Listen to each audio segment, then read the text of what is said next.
Hi, there in Chicago, Mel here. The voice crying out from the wilderness of Malibu to lend that voice for your support and encouragement at your rally today. The Coalition for Canceled Priests. I mean, it's not hard to believe that there is now such a thing, as personally I know many priests who have been canceled.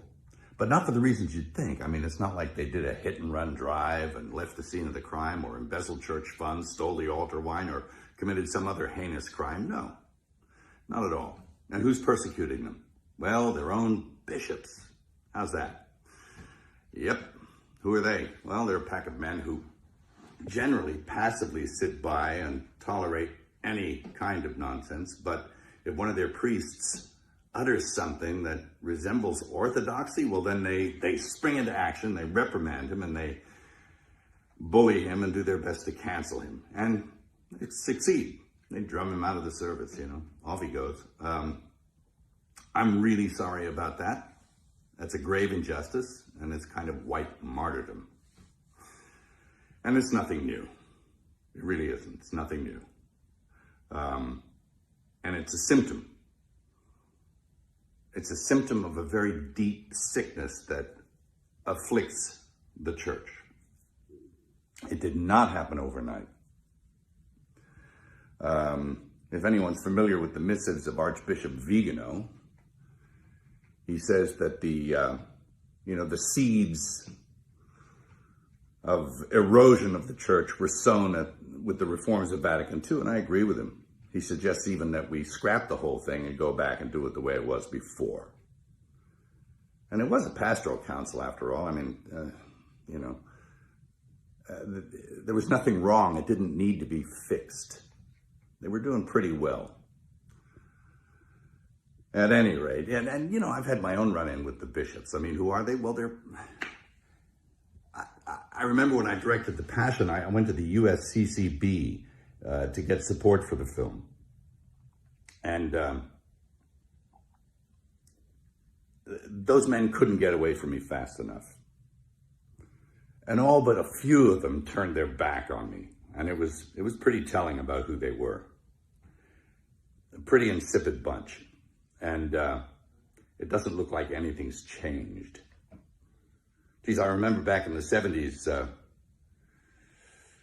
old priests, good priests, who were bullied and persecuted by their bishops. There was a rash of it back then also, and it was because they wanted to maintain what it was that they were ordained to do. They didn't want to go along with the new liturgy and the reforms of Vatican II, and so that they were really heavily leaned on. It was never abrogated, the old Mass, never, and it still hasn't been.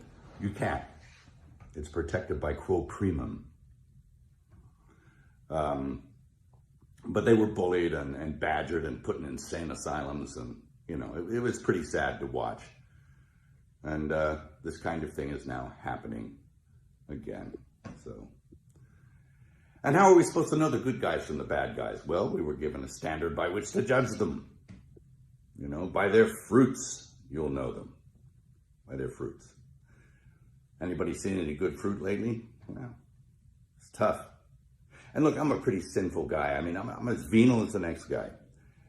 But I know the difference between a shepherd and a hireling.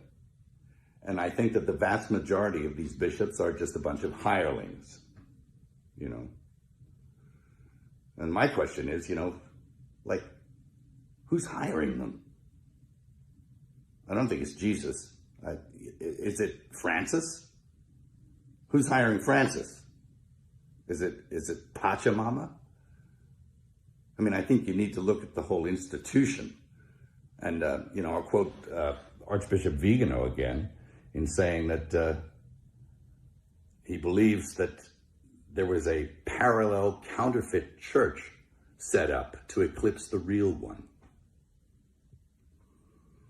He's suggesting usurpation or an inside job.